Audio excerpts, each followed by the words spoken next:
High above the city stands the statue of the Happy Prince. He is covered with fine gold leaf. His eyes are two blue sapphires. He has a big red ruby on his sword. Everyone loves him. "Look at the Happy Prince," says a mother to her son, who's crying his eyes out. "The Happy Prince never cries. Don't you want to be like him?" "Well, at least someone is happy in this town," mutters a grumpy man as he contemplates the beautiful statue. "He looks like an angel," say the children in the orphanage. One night, a little swallow flies over the city. He's all alone. His friends all flew away to Egypt 6 weeks ago. The swallow stayed behind because he had fallen in love with the most beautiful reed. She was tall and slender, and she moved so gracefully in the wind. The other swallows had laughed at this romance.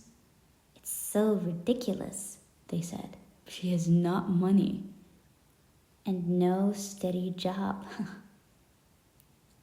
The autumn arrived. The other birds left for Egypt, and the little swallow began to get tired of his lover. "Well, yes, she is beautiful, but does she like to travel?" he wondered. "Of course, my future wife must like to travel." So he asked the reeds, "Will you come to Egypt with me? It'll be so much fun. I'll show you the pyramids." But the reed shook her head. "Very well, I will go alone," replied the swallow. "Goodbye." And he flew away towards the city. He arrives in the city after dark. Now, where am I going to sleep? He wonders. He sees the statue of the Happy Prince. Ha! I will sleep here. The view will be magnificent. The swallow lands between the feet of the Happy Prince. He looks around himself. Amazing, I have a golden bedroom. He is just about to fall asleep when, bloop, a drop of water falls on his head. What? Is it raining? He wonders. Strange, I don't see any clouds. Then, bloop, another drop falls on him. Lousy statue, he mutters. It can't even protect me from the rain? Maybe I should find a nice chimney instead. Then, plop, another drop falls. The swallow looks up, and what does he see? The eyes of the Happy Prince are filled with tears. Tears are streaming down his golden cheeks. His face looks so sad in the moonlight. The little swallow is filled with pity. Who are you? He asks the statue. I am the Happy Prince. Well, why are you crying then? Asks the swallow. I'm all wet. When I was alive and I had a human heart, I never cried, the statue says. I lived in Sanssouci Palace. There is no sorrow at Sanssouci. Every night I danced in the great hall. During the day, I played with my friends in the garden. There was a big wall around the garden, but I never asked what was on the other side. Why would I ask? Everything around me was so beautiful. When I was alive, everyone called me the Happy Prince. And yes, I was happy, if pleasure and happiness are the same thing. But then I died, and they put me here. Now I can see all the sadness and ugliness of my city.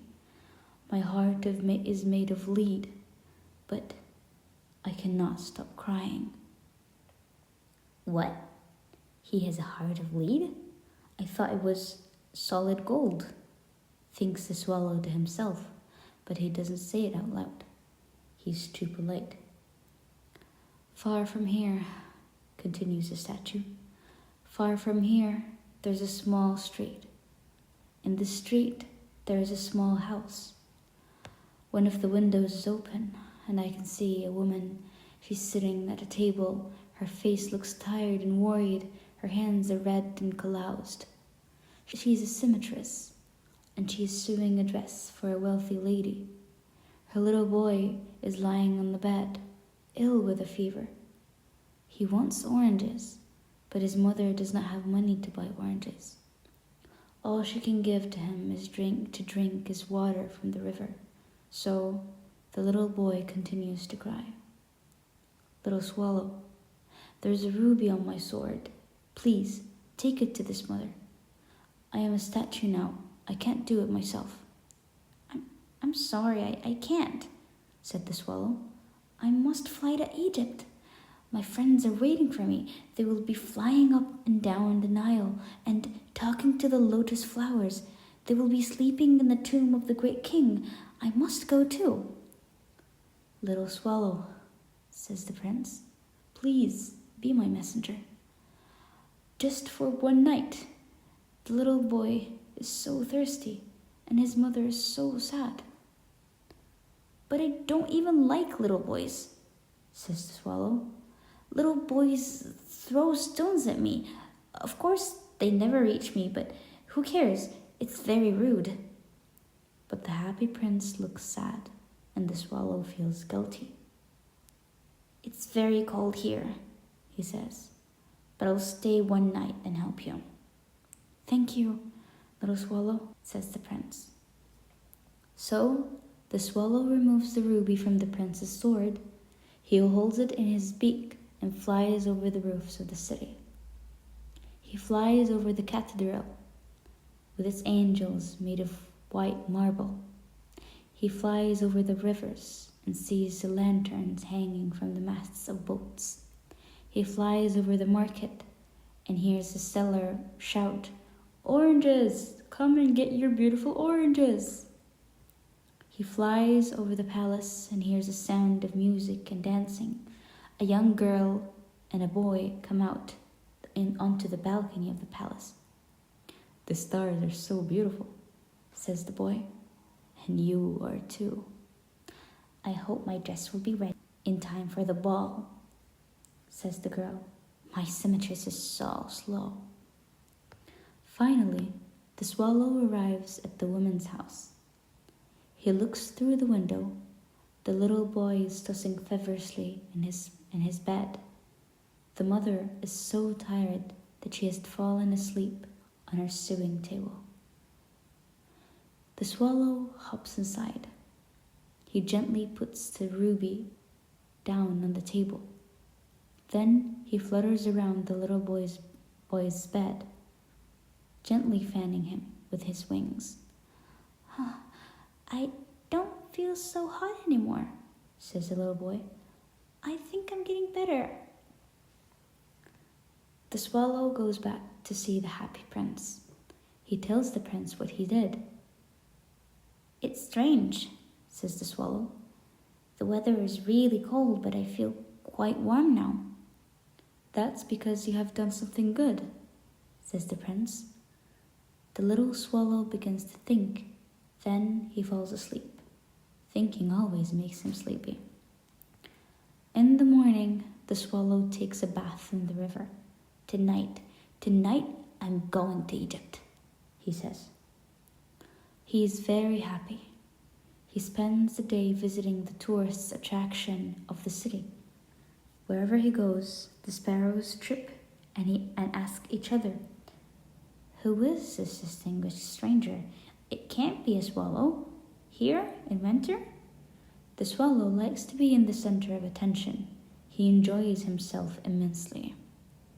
As the moon rises, the swallow flies back to the happy prince. "Can I bring you back something from Egypt?" he asks. "I'm just about to leave." "Little swallow," says the prince, "please stay with me one more night." "My friends will be waiting for me in Egypt," replies the swallow. "Tomorrow they will go further up the river. There will be hippos in the tall trees. At noon the yellow lions will come down to drink on the shore. Their eyes are green like emeralds. I absolutely must see this. Little swallow, says the prince. On the other side of the town, I see a young man. He lives in a cramped, drafty attic. He is sitting at a desk covered with papers. He is trying to write a play, but his hands are too cold to hold a pen. He has no money to buy firewood or food. All right, I will stay with you one more night, says the swallow. Do you have another ruby? Else, no, says the prince. But I have my eyes. These are sapphires from India. Please, take one of my eyes to the young man. He can use it to buy food as well as wood. He can then finish writing his play. Oh no, no way, says the swallow. I can't take one of your eyes. Little swallow, says the prince, please do as I ask. So the little swallow takes the prince's eye and flies to the young man's attic. It's easy to get in. There's a hole in the roof. The young man is resting his head on his hands. He doesn't hear the rustling of wings as the swallow places the sapphire in front of him.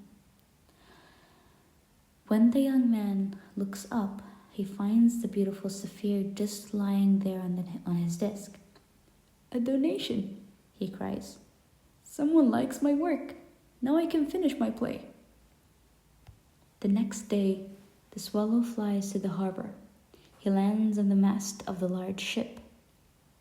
He watches the sailors taking the cargo out of the holds of the ship. Heavy ho, heavy ho. I'm going to Egypt, he declares.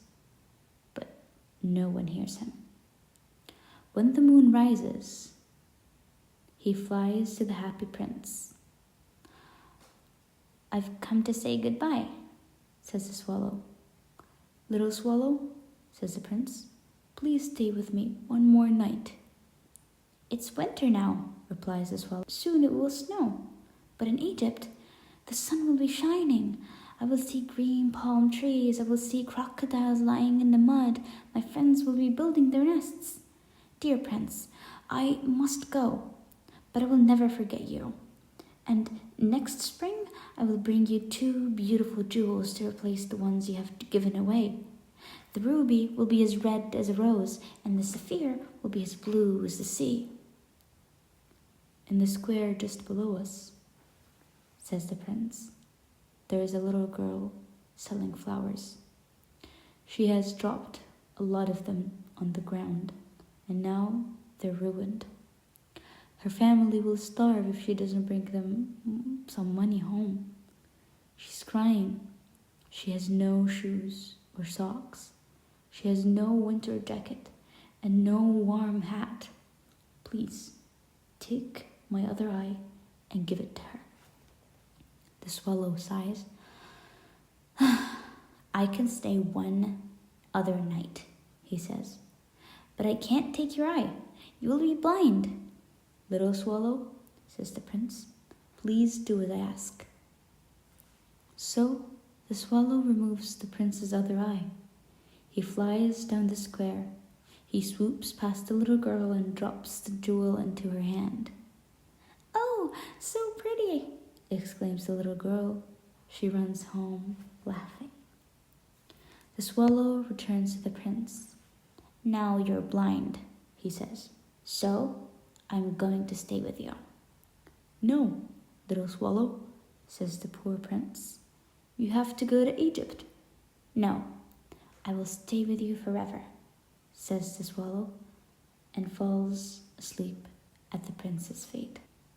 The next day, the swallow sits on the prince's shoulder. He tells stories to the prince because the prince cannot see. He talks about Egypt, the desert, the camels, the sphinx, the pyramids, and the huge snakes and the palm trees.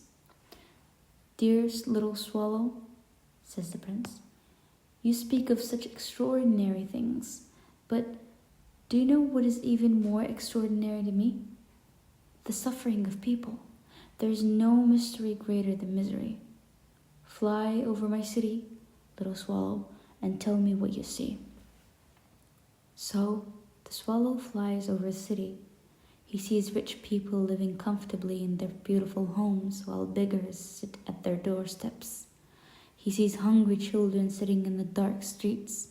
He sees two little boys huddled together under a bridge, trying to get warm. "You can't sleep here," says the policeman. "Go on, get." And the boys scamper off into the rain. The swallow returns to the prince and tells him what he has seen. "I am covered with gold," says the prince. "Peel it off and give it to the poor." Piece by piece, so the little swallow removes a thin layer of gold from the prince. Soon, the happy prince appears dull and grey. Piece by piece, the swallow gives the gold to the poor. The children's faces grow rosy. They laugh and play in the street. "We have bread now." Then the snow comes, and then the frost. The streets turn white. Long icicles hang from the eaves of the houses. Everyone wears winter jackets, and the children skate on the ice. The poor little swallow gets colder and colder, but he does not leave the prince. He eats the crumbs from the front of the baker's door. He tries to warm himself by flapping his wings. Then, finally, he knows he's going to die. He lands on the prince's shoulder one last time. "Goodbye, dear prince," he whispers. "I'm glad you're finally going to Egypt, little swallow," says the prince. "You have stayed here for too long." "I'm not going to Egypt," says the swallow. "I'm going to the house of death. Death is the brother of sleep, is he not?" He kisses the happy prince and falls down dead at his feet. At that moment, a strange sound comes from the inside of the statue. Crack! The prince's laid heart breaks in two. The next morning, the mayor of the city walks past the statue with his city councillors. "Oh my, the happy prince does not look great," he says. "Not great at all," the councillors say. They always agree with the mayor. "Where's his ruby?" continues the mayor. "Where are his eyes? And is he not golden? He's not golden anymore. Oh dear, he doesn't look like a happy prince. Why? Why, he looks no better than a beggar." "No better than a beggar," the councillors say. "And what the... Oh my word, goodness me," says the prince. "There is a dead bird on his feet. We need to pass a new law. Birds are not permitted to die on statues. Someone note that down." And someone notes it down. They pull down the statue of the happy prince. "If it's not beautiful, then it's not useful," says the article in the newspaper. They melt the statue in a furnace, but the heart of lead does not melt. "This is so weird," says one of the foundry workers. "What should we do with it?" "Meh, just throw it away," says another. "And don't tell the boss." And so they throw the prince's heart on a pile of trash right next to the dead swallow.